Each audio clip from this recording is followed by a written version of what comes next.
Good afternoon and good evening. Thank you all for joining us.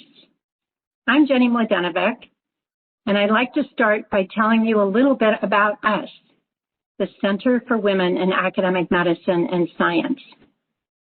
CWAMS is an organization focused on changing the culture of academic medicine and science. As senior women, we have centuries of lived experience in academia. When Joe Biden was beginning his stint in the Senate, several of us were beginning our careers in medicine. We came together because we know that just increasing our numbers in our professions has not been enough to overcome all the barriers that we are all too familiar with. So why are we different? We believe that we must change the culture and not the individual. And critical to changing our culture is advancing women to senior leadership roles, where the policies are set, the role models are visible, and most importantly, the culture is transmitted. CWAMS is designed to complement the many wonderful programs and communities we've all been part of over our careers. Our approach is three-pronged. First, the faculty network that is meant to support and advance faculty to senior levels. I'll talk a little more about this in a minute. Second, OWL, the Organization for Women Leaders, a support for women already in senior leadership roles. We'll discuss OWL in a future meeting. And third, the advocacy and dissemination of policies and data that are critical to moving institutions. You'll hear a little about this today and can search the discussion from our previous meeting on our website.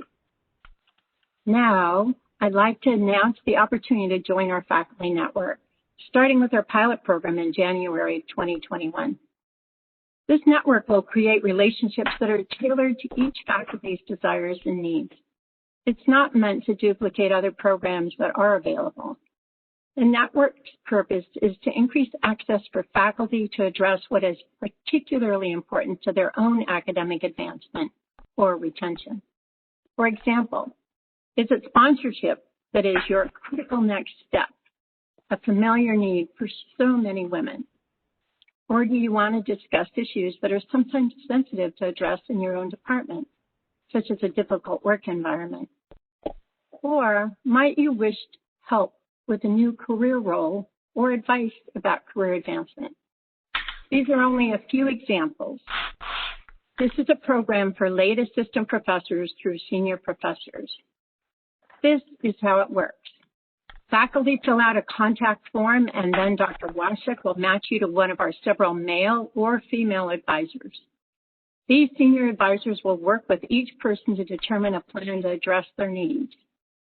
The plan might include continued advice, referral to other individuals or resources, or even general career mentoring. We anticipate a year-long engagement for each faculty. And we've partnered with AMWA to share a platform for this program. So stay tuned for this new program focusing on enhancing women's career advancement and retention to senior levels. Now, it is my deep honor and pleasure to introduce Dr. France Cordova. She is a legend in her own right.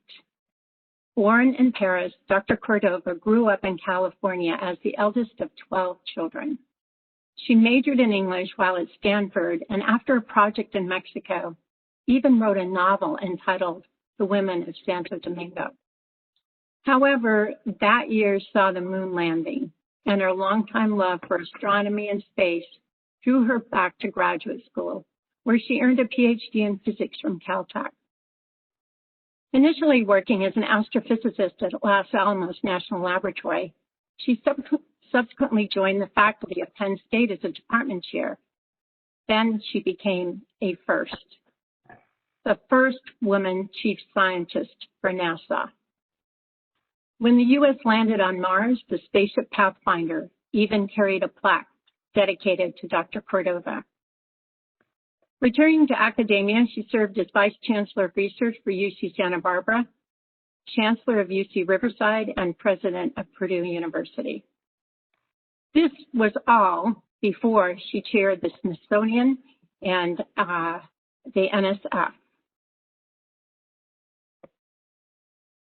Most of us in biomedicine are familiar with the NIH, but we are less familiar with the NSF. The NSF is a program that was begun in 1950 to advance our national welfare by supporting fundamental research and education in all fields of science and engineering. It's an $8 billion budget and is overseen by a director and a 24-person board of scientists, and is responsible for a quarter of all funding in universities, including medical schools. You may be familiar with its very successful 20-year program called Advance, whose goal is to increase the representation and advancement of women in science and engineering. Dr. Cordova led the NSF during a time when our culture was truly beginning to transition. She will reflect a bit on this today. Dr. Cordova? Thank you, Jenny, and hello, everyone. First, I want to check, can you hear me? Can everyone hear me? Okay, good. I know some people are having a few bandwidth problems. So in the past few months, several friends who are faculty members at universities have asked me to speak to their classes on policy, especially policy as it affects science and the culture of science. Today, I'm pleased that there's an enhanced interest in policy, especially in universities, as a means to engage young minds in addressing many of the challenges we face as a nation and as a world. Tonight, for example, to a Loyola Marymount University audience, I'll be asked about overcoming challenges as a woman leader and taking risks. At George Mason University, this particular question came up. How can the culture of U.S. science change to have more women in leadership roles? And at Yale University, this question was asked. You've spoken out against sexual harassment at NSF grantee institutions. How has the relationship between gender, science, and policy changed over the past few decades? And where is change still necessary?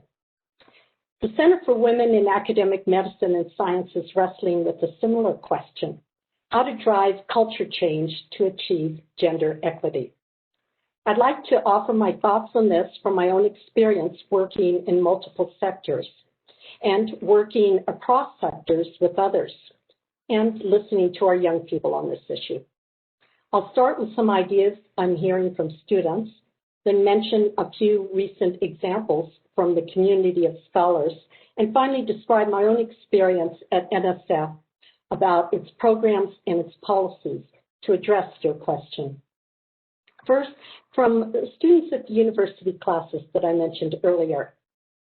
Students recommend appointing more women in all areas of the university to assist each other and assist students, making them feel more comfortable. They see a need just to popularize the whole campus at all different levels and sectors, from staff to faculty, to really to have more women and make the women who are there at the university feel more comfortable about their own achievements.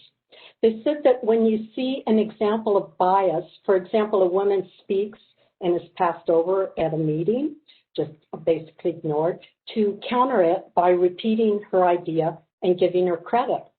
And they recommend that staff who mentor students for career placement should not be biased about what a student can do. Many women and minorities, potential STEM students, are turned away from pursuing science courses because of bias about what a scientist looks like. Their advice is take time to mentor the mentors. And this I heard when I was a university leader. I'd like to share some recent actions from universities and national science organizations that have impressed me as far as solutions to some of the challenges we face. First, I is collecting the data needed to demonstrate that there's a problem. That's very important. A recent example would be the National Academy study in 2018 on the sexual harassment of women. There's a long ago study by MIT women faculty of space assigned for women faculty and salaries. And that made quite a difference there. And then more recently, Princeton has had a review of women's salaries. These studies, which are long-term and provide a lot of evidence, have given clear, abundant evidence of bias and led to subsequent corrections. Women, I think, should form groups within an organization, not only for social contact and to share stories of home challenges. And believe me, I think those are extremely important. And a lot of times when I go to universities and talk with women students, they're very, very interested in talking about just those things. But also to do what men do, which is to promote women to leadership positions within the organization. And I've heard this from industry groups as well, in which there are few women leaders, that they are advocating that the women in their organizations form such groups. And also to promote women for awards. You can't win a prize unless you're nominated. I want to share my own experience. Just long ago, one of the very first things that I did for the government was to serve on an extremely prestigious committee. It was prestigious in the fact that it gave recommended very prestigious awards. And with very few women having achieved those awards. So I was in there, I was just determined. So I was looking through, and there were just like 400 nominations for just a very few awards. And I saw a recommendation from AWIS, the Association for Women in Science, that nominated a very wonderful woman scientist for this award. And it was a beautiful nomination, and I was able to carry it all the way through. And if that organization had not nominated that particular very distinguished woman for the prize, she would not have had a chance to get it. Then another thing that I've seen is forming coalitions among universities to address the challenge of the leaky pipeline of underrepresented populations in STEM disciplines. And I'll give one recent example.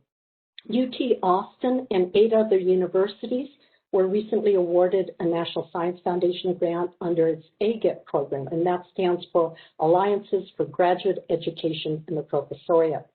The purpose of the program is to, quote, create evidence-based models that transform doctoral education, postdoctoral training, and faculty advancement. Each university that's involved in this project that UT Austin is leading is taking on a particular aspect of the program, from hosting workshops, doing training, to creating portals for communication and support, to modeling the efforts. The dean of UT Austin's graduate school, who I know well from my Purdue days, Mark Smith, an African-American scholar, had this to say, quote, a large part of this project is making culture change. When you have a program like this, you're able to develop a culture where you can support postdocs and help groom them for faculty positions. If all faculty leaders are thinking about this and it becomes part of the culture, it makes it easier to support students and postdocs along the way, unquote. The students, many of them from rural communities, believe that the exposure to science and mentorship by faculty will attract many more than to STEM. And that's a good transition for me to talk about my experience at the National Science Foundation. I want to say first that some of my remarks come from a lecture I gave last week called the Luskin Lecture at UCLA. There's an old Chinese saying, women hold up half the sky. I realized early on in my career as a scientist and administrator that science has failed to hold up its share of the world because it's lacking vital participants, women and minorities. Through my various leadership positions culminating at NSF, I realized that I had a chance to address this more fully. NSF has attempted to combat the exclusion of women in prominent positions in science through some leading programs. My first introduction to an NSF program committed to gender equity was one you heard about in the introduction. It was as principal investigator for an NSF advanced grant when I was president of Purdue University. Advance was and still is a program to encourage and support the upward mobility of women faculty at universities. Its goal is institutional change, and it's been going on for quite a long time. It's since 2001, and I think that was a very important thing for it to have as its goal. It requires the senior administration to be actively involved in its major advance grants. That was revolutionary in 2001. Purdue's particular focus was to enrich the pool of minority women faculty. I had the right background and was in the right position to help steer this effort. Of course, the major work was done by the faculty committed to the proposal's goals. Soon after I joined NSF, we started something called the Includes program to reach the people that science often ignores, those living in underserved regions of the country, women, and minorities. We invited proposals for pilot programs from all over the country and funded 70 of them immediately.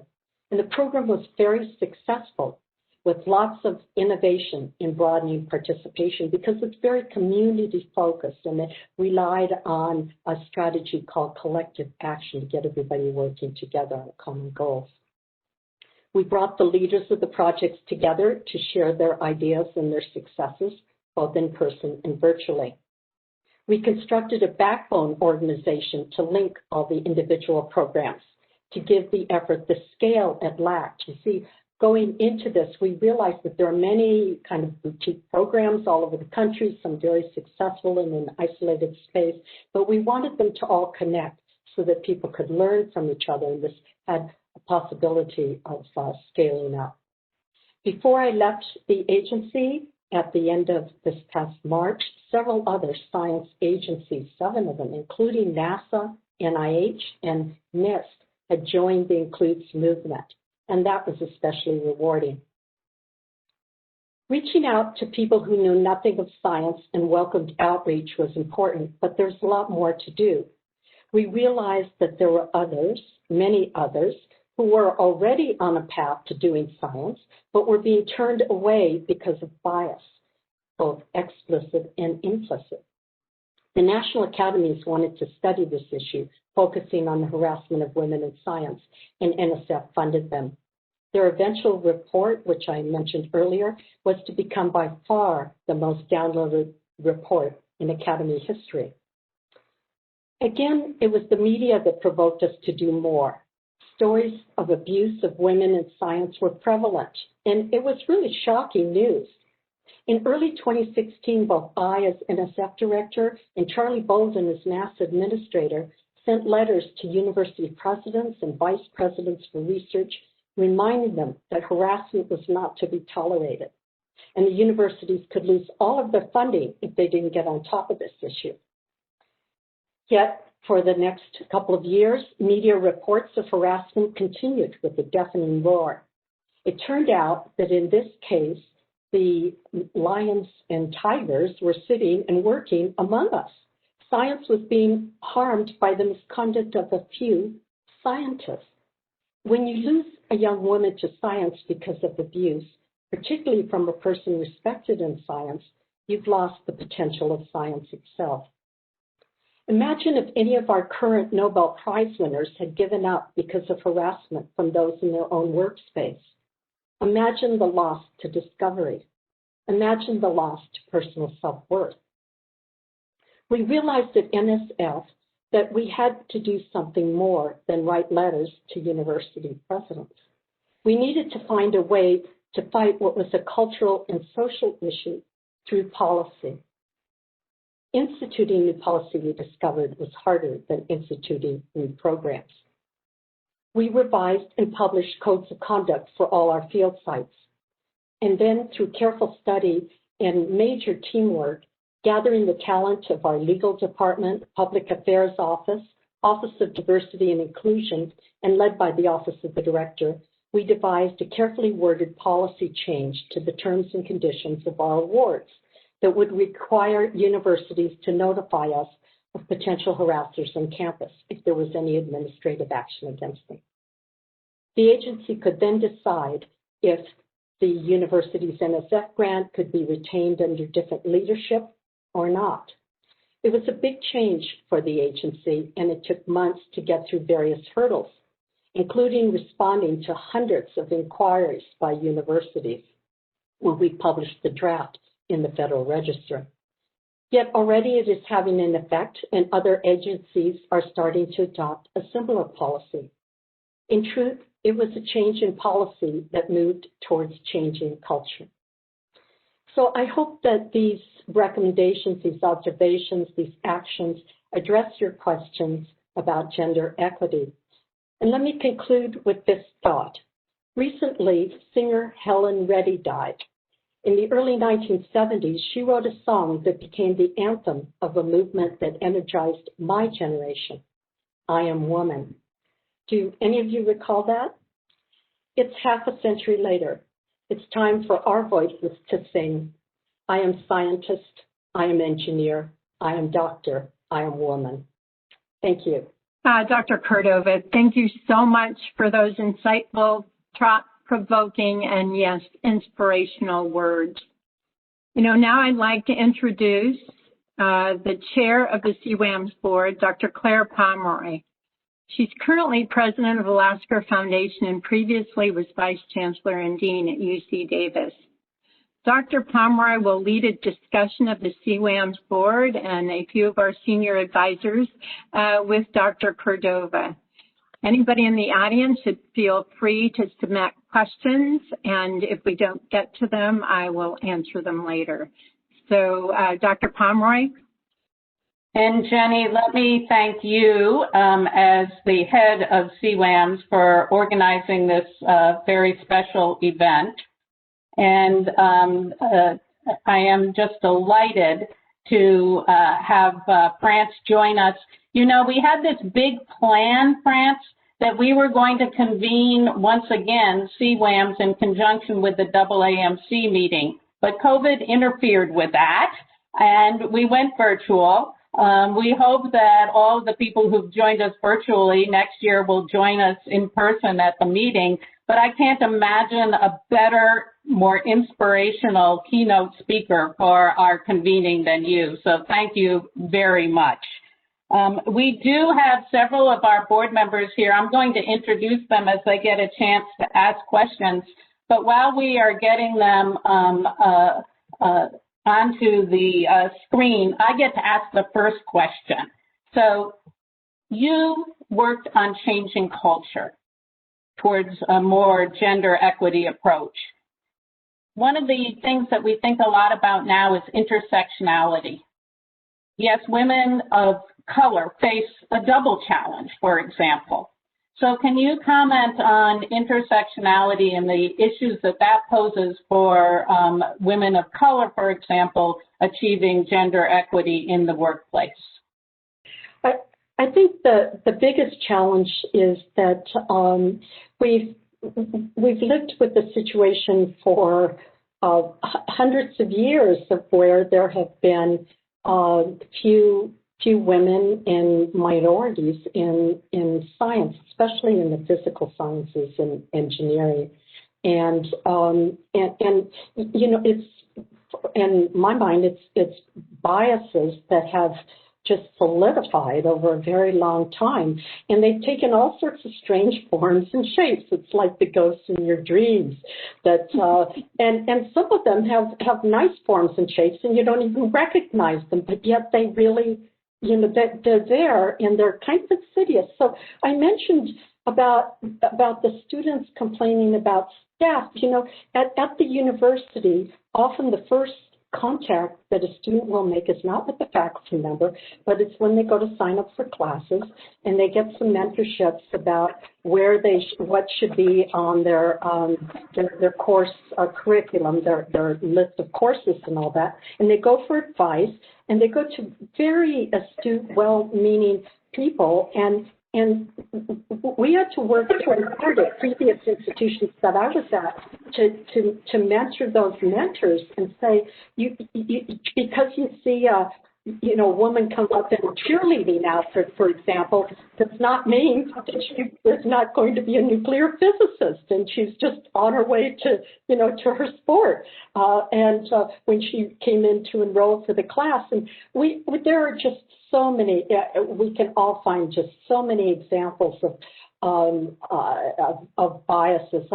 So many times we've been in a room with our spouse, we as women, scientists and engineers, and introduced to somebody, and they say, oh, here's, you know, Franz Cordova, director of the NSF, and the person will go and shake my husband's hand and say, hello, Dr. Cordova. Well, and he'll just, you know, be very good-naturedly say, this is the one over here.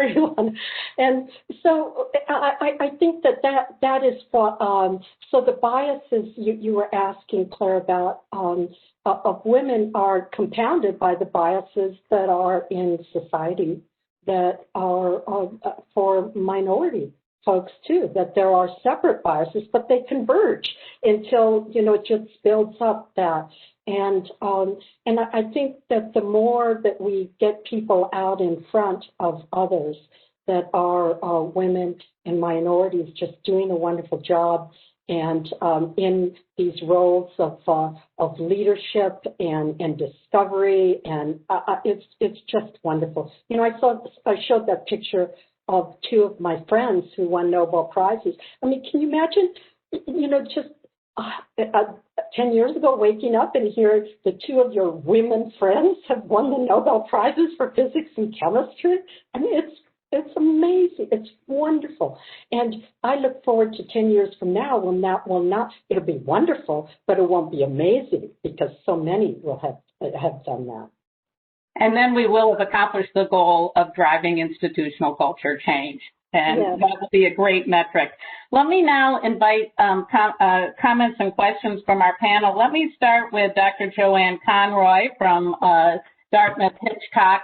Joanne, I know you've been worried about the impact of COVID on women's careers, and do you have a comment on that and a question for France? Yes, thanks, Claire. France, a fabulous talk, and you've accomplished so much in your career. You're really an inspiration. As we look at women's career trajectories during COVID, we're seeing some really disturbing trends. Could you talk about what you're seeing across really the scientific disciplines in terms of gender equity in their careers, because they're under the same stress that we clinically are under COVID? What are you seeing, and what should we all be doing to intervene? Yeah, well, the first question is easy, and the second one is really hard. I was on a team that wrote a report for the American Institute of Physics on the effect of COVID, and this was even maybe 3 months ago that we wrote it. We wrote it after about 3 months ago, and so one of our observations, and you can go to the AIP.org website and see the report.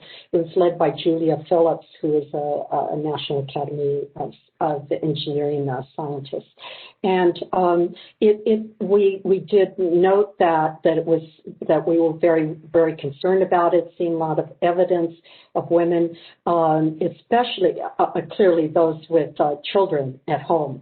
And many of the women that I know, for example, from NSF that I keep in contact with that have small children at home, or children in middle school, say, or high school, they're having the demands on them are enormous. And so I think it's very clear what is happening and the extra struggles that they're having. And so what to do about it is a whole lot less clear, because a lot of that is out of our hands.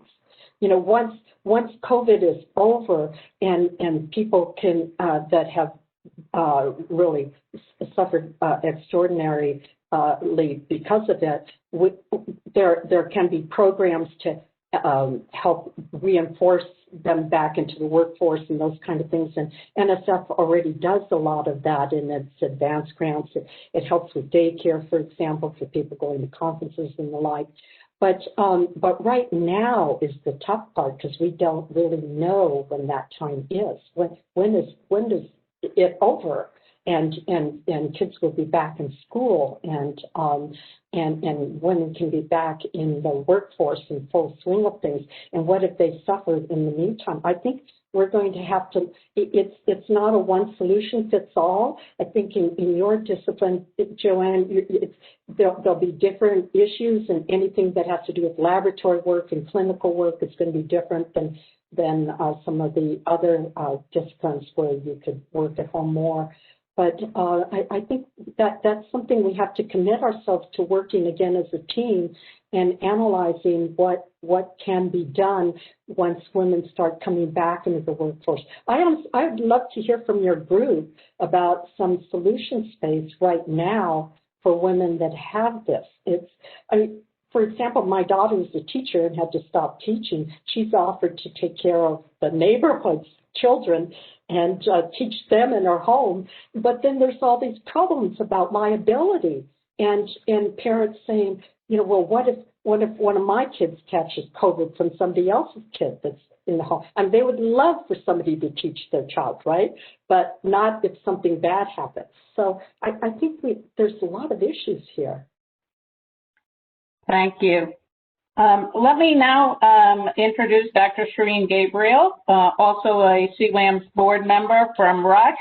And France, you mentioned an example of the challenge of getting women nominated for major awards.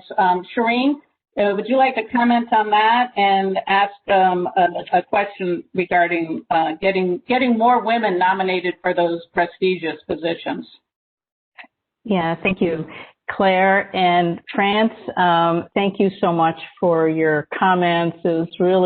It's just inspirational hearing from you and, learning about your career. So, yeah, I think it's critically important to find ways to move our women leaders forward through nominations, through prestigious awards like this story you just told. And it's so important to be kind of intentional about it, to create groups that are actively doing that on a regular basis. And as you said, I think, France, mentor the mentors. So I guess my question related to that for you is, how do you keep the fire alive? I mean, clearly you have had throughout your whole career a mission to help advance these causes. How do you maintain that momentum? How do you, in the face of sometimes seemingly relentless bias, to move some of these ideas along?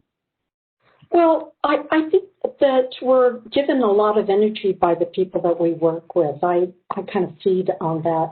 And I have to say, when I mentioned the NSF example, of course, I wanted to make my remarks about 10 minutes, and I didn't go into detail how all of that was done. But really, if it weren't for the women, and I would say the emerging generations, younger generations of women coming through, what we did, and that, as I said, has influenced other agencies and has really changed the tone and tenor at universities, would not have happened. And I was, I'd love to say, it was all my idea, but it wasn't. And others came to me and said, look, it's like Claire was saying earlier before our conversation started. She said, I want to look at solutions. I don't want to just look at problems. The problems have been documented. We knew what the problems were. They were all over the headlines of the newspapers. But what we didn't have was a clear path to solutions.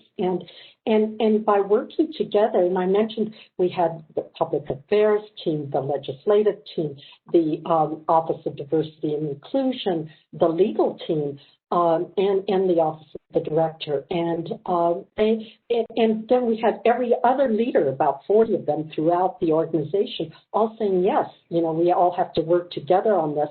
And then, out of the policy domain and the policy place in NSF came this, let's get them where it hurts, and the terms and conditions for the awards, and that's where the rubber meets the road. And so we worked on that until the solution popped up. It's like being a scientist or a doctor in your laboratory, a research scientist, and you work at something, and you work with a team, and people offer different kinds of solutions, and then the answer kind of gels on what it is you should move forward, and then you can really go forward with passion. But I don't think lone individuals can do this.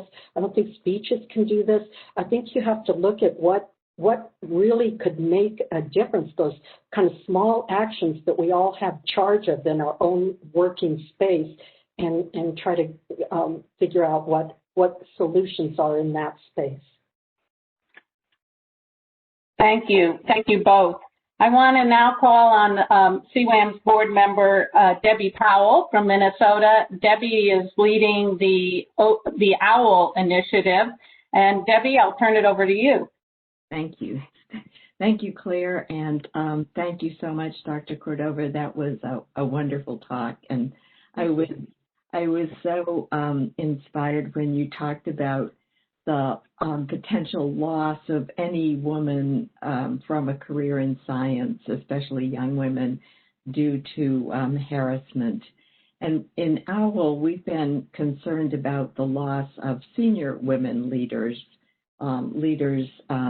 who may lose their senior leadership positions before they're ready to go, and have been thinking about ways that we can develop support networks for senior women leaders to help them deal with the isolation of some senior jobs where they may be the only one. And so I wondered if you had any ideas or advice for us about the importance of support networks, particularly for senior women in senior leadership positions. So I think that's just incredibly important, Debbie. I wish I had that, frankly, at Purdue University, where I had a hard time being the first woman and being kind of alone out there.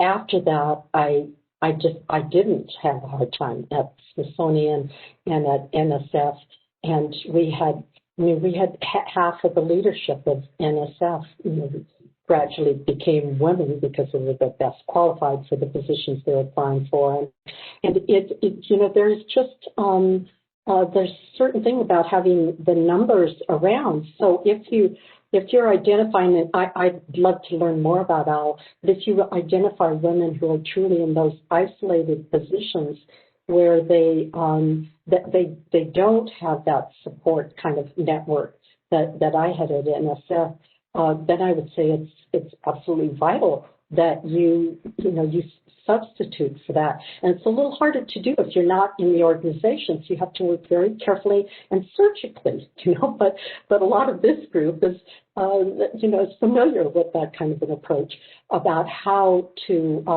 exactly do that.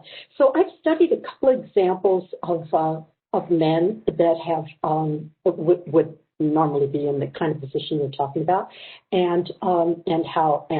but they've overcome that and continued on and stuff. And I thought, now how did they do that? And it was always because they had kind of laid out in a very strategic way the approach, like a battlefield ahead of time, and who were going to be the ones that would help them, that were strategically placed in positions of power and authority to be advocates for them.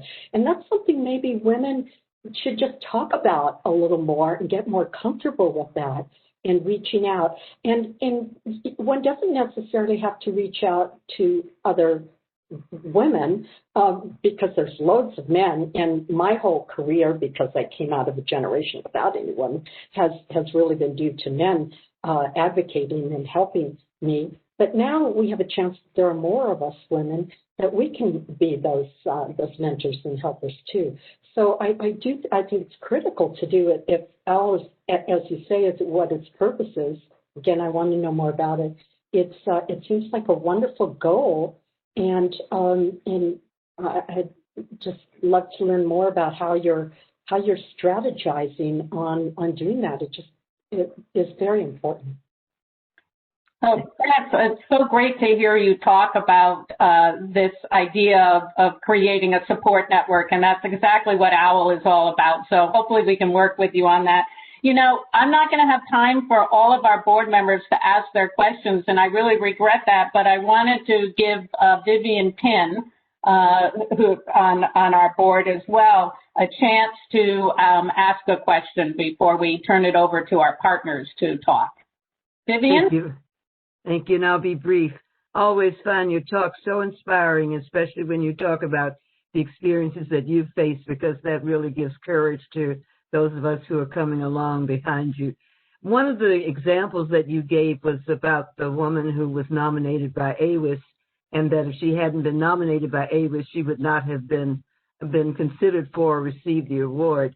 But on the other hand, it seems as though if you were not sitting on that committee, she may not have received the award also, which to me brings out the importance of participating in so many activities. What is the value of women in leadership roles, participating? And yet I hear a lot of discussion from young women who are looking for leadership about whether or not they should participate in committees and panels, et cetera, which I personally found was what helped to promote my career. So I'd just like to hear you say a little bit about what we call the gender tax or the minority tax and how you advise those who are in junior or even senior positions to make determinations about what and when they should do.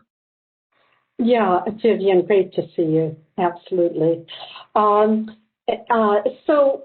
just to go back to that one example, yes, if I hadn't been on it also, that would not have happened because there are only a half a dozen of us on it. And I very quickly learned the rules of the game, which is that everybody gets to promote one person, right, for the award. And once you learn the rules, it's like chess. Once you learn it, you know, you have to go for it and try to master it. So absolutely, that really happens, helps. I also feel that it's interesting that you said you owe your career to joining some of these things. I would never have been asked to be NASA's chief scientist, which really turned my life around by being NASA, the head of NASA, if I hadn't served on a committee. In fact, that same committee that I mentioned, and the chair of the committee knew I was on it. And when Dan Golden, the NASA administrator, said, you know, I'd really like to consider a woman. Do you know any women scientists? And no, I know one woman. So why don't you talk to this one? And then a lot of things led from there. So to get to your essential question, though, you know, how do you know when enough is enough or whether you should join something? I think you need to, and I've spent a lot of time with women, especially about boards and all too, which can, as you know, consume a lot of time, about just what board you want to say yes to, what you think you probably won't live long enough to serve on all those different things. And so you have to turn them down. And that's just something that you need some help with. And I think it's great if there's a group of women that you can go to that say, well, you know, these are the questions you should ask. You know, what is the mission? What are the goals? What are the achievements? What's success of the board? Who else is on it? And what would be your role? And do you have any power on this to change things? And, you know, there's a whole lot of questions you can ask yourself. But once you've done so, you think, oh, yeah, this sounds like an opportunity. Or, well, really, you know, I'd rather pass on this one. So I think your question is just essential because we all get asked. So I'm a woman and also minority, so get asked to serve in a lot of things. And I learned to be more discriminating, not because I wouldn't like to do everything, but because you just don't have all the time. You have to pick where you make a difference. Thanks. So thank you so much, and I wish we had more time. I want to acknowledge our other board members who have joined us, Dr. Julie Frischlot from Wake Forest, Dr. Valerie Montgomery Rice from Morehouse, and Dr. Phyllis Wise from the Colorado Study. It is just a fantastic board. I also want to acknowledge our senior advisor, George Thibault, formerly of Macy Foundation. And France, let me thank you. Clearly, we need to invite you back because you have much more wisdom to share with us. But we do want to hear from our CWAMS partners, so please accept our thanks for a fantastic discussion. Thank you very much. Thank you, Claire and Jenny and everyone. Thank you. Oh, thank you, France, and thank you, Claire, and thank you to the board. I apologize for the short time, but I guess that's because it was very interesting. In the last few minutes, though, I'd like to tell you a little bit of how we've started to collaborate to expand our offerings to really support women. And that grew out of a grant that we submitted this summer. The Melinda Gates Foundation, along with MacArthur Foundation, announced the Equality Challenge Grant. Which is really quite ambitious and was meant to accelerate gender equity. It turns out academia was one of the key sectors targeted, so our own Dr. Washik persuaded us to apply. But we realized we really needed partners to address critical aspects of the pipeline to leadership. In the end, we designed a series of programs aimed at increasing women's share of leadership roles. While we at CWAMS focus on faculty and senior leaders, inequities that begin as early as pre-med for women of color and other women who are underrepresented and extend to career choices during residency and early faculty couldn't be ignored if we hope to reach gender equity. So regardless of the grant outcome, we decided that as partners, we needed to work to tackle the breadth of the challenges. During the COVID pandemic, these challenges are now more evident and expansive for women in our academic communities. So before introducing our partners, I'd like to show you our 90-second video, a unique requirement for our grant application. This video was really the creation of Drs. Chen and Washik and a student, Tina Stevens.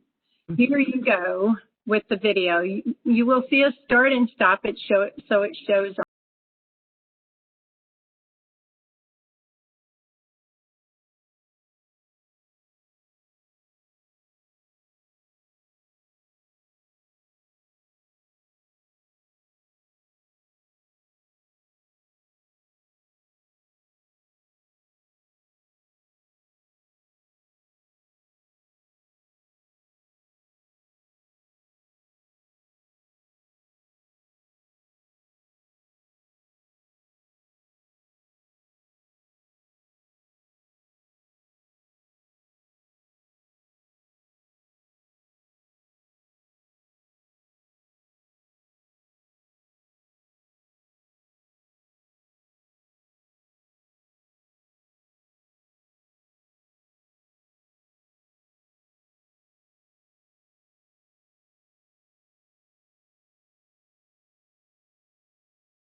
So thank you very much. And now I'd like to have our collaborators tell us in a minute or two about how they came to join us and how they are advancing women. I'll go first for the National Center for Faculty Diversity and Development. The National Center for Faculty Development and Diversity actually has a 10-year track record. They were not able to join us today, but they have enormous success in developing programs for postdocs and early faculty. Next, I'd like to introduce Dr. Nancy Spector, who will talk a little bit about leadership programs for women and how ELAM has morphed during COVID.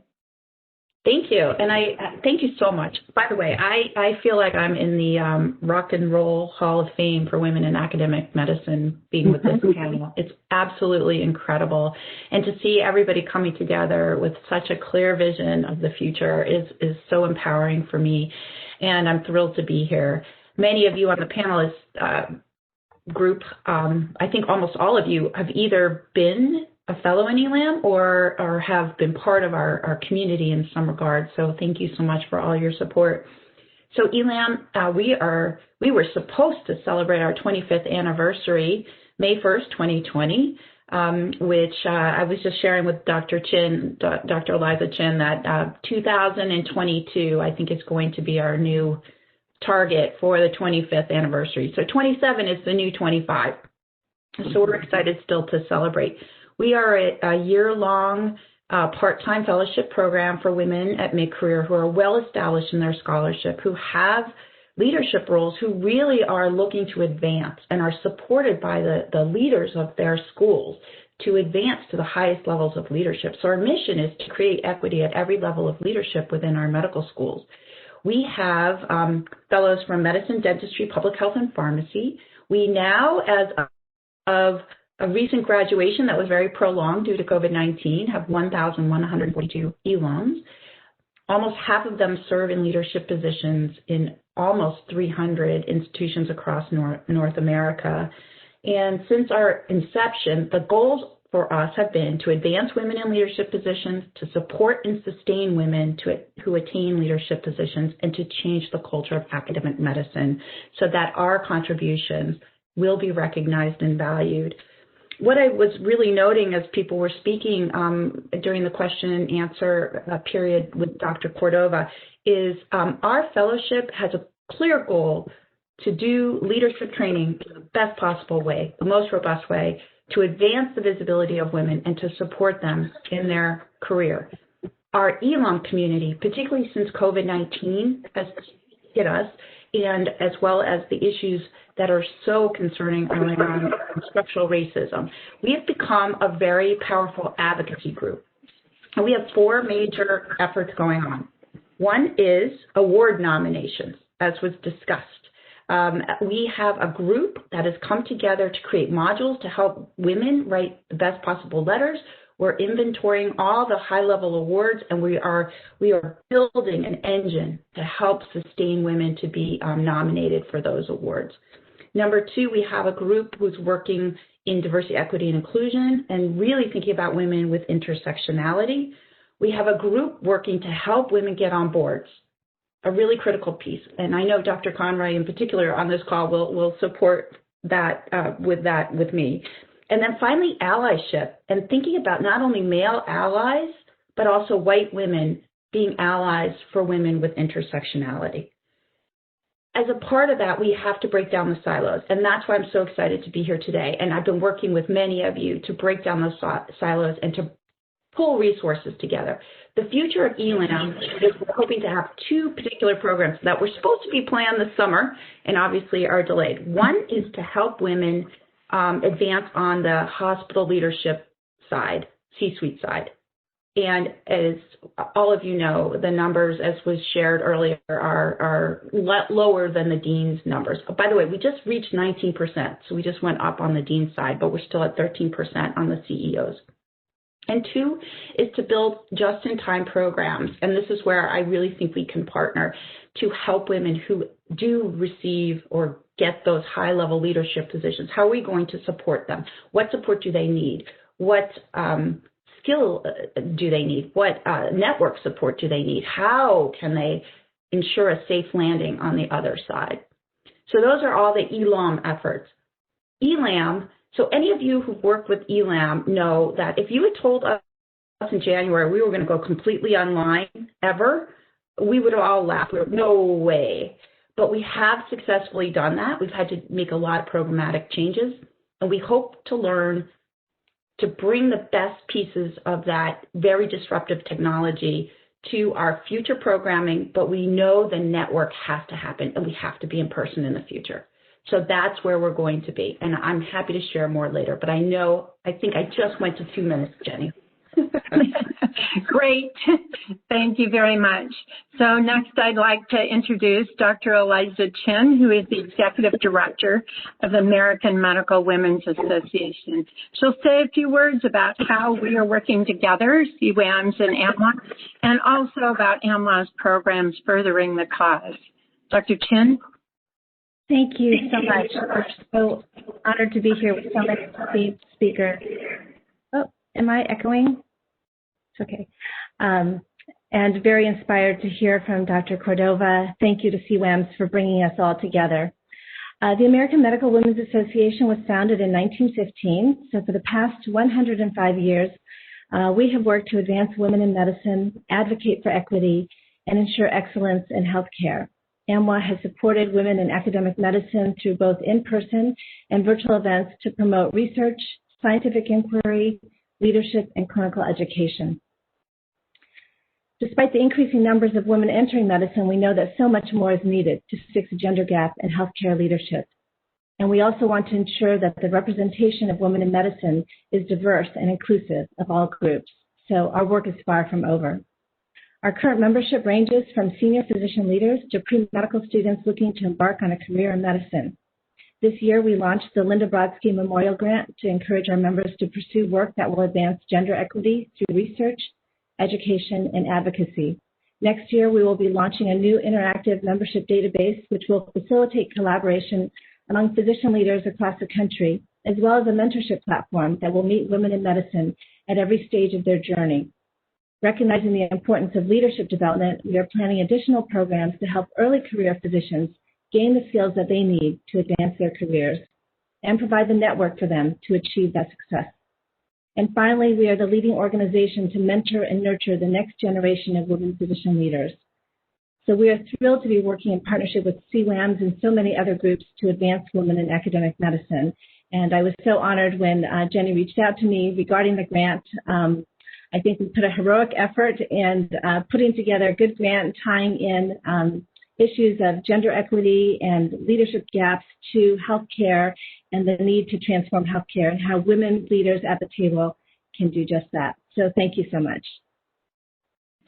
Oh, thank you so much, Dr. Chin. And finally, I'd like to introduce Dr. Helen Burston, who is CEO and Executive Director of the Council of the Medical Subspecialty Societies. This is an organization of 45 subspecialty societies and really is applicable to 800,000 physicians in the United States. So we're pleased that Dr. Burston is working with us and extending women's leadership throughout all the subspecialty societies. So she'll tell us a little bit about the work that is going on in CMSS. Thank you so much, Jenny, and really a pleasure to be here today. Thanks so much for the presentation by Dr. Cordova earlier. So as you mentioned, CMSS is 45 specialty societies working together, which is remarkable in and of itself, and lots of herding of cats. But I will tell you that DEI as well as anti-racism is one of our 2 strategic priorities for the year. We have already committed to this in advance of coming together with this initiative and specifically focusing on what we could do in the DEI space, and in particular, given this initiative, what we can do to increase the diversity, engagement, and inclusion of women and underrepresented minorities in the key areas where specialty societies can really help advance women. Are women getting podium presentations? Are they getting named awards? Are they getting on boards and committees? So I think there are really ways that we could help. This is part of a broader initiative that we're doing, of really looking across the full pathway of how to get women and those underrepresented in medicine into specialties, but also thinking about how we can support them, how we can track the data across specialty societies, and in particular, a new initiative focused on how we can have a collaboration across the societies focused on how to promote anti-racism efforts. So we're really delighted to partner with CWAMS, AMWA, and ELAM in this initiative, and in particular, the initiative they tagged for CMSS is to look at how we could support the entry of women into some of the more historically male-dominated fields. As Dr. Cordova said, forming organizations within organizations. So what can we do to specifically bring women up through the ranks of these specialty societies, particularly in specialties that may not be that may be more male-dominated, but also even regardless of whether they're male-dominated, even if they are specialties like pediatrics filled with women, how do we ensure that women, in fact, get to the upper ranks of those specialty societies, which have such an impact on women's CVs and advancement in academia? So delighted to join you and happy to partner with Jenny and the crew. Thank you, Dr. Burston. That actually ends our session for today. I'd especially like to thank Dr. France Cordova for sharing her insights. I'd like to thank our amazingly competent and patient technical support, Laura Kenny from ECFMG Famer, our support team of Courtney, Emily, and Bonnie, and of course the CWAMS board and advisors for the generosity of their time and commitment. Please send us feedback, visit our websites, and look for the launch of our faculty network in January of 2021. Goodbye.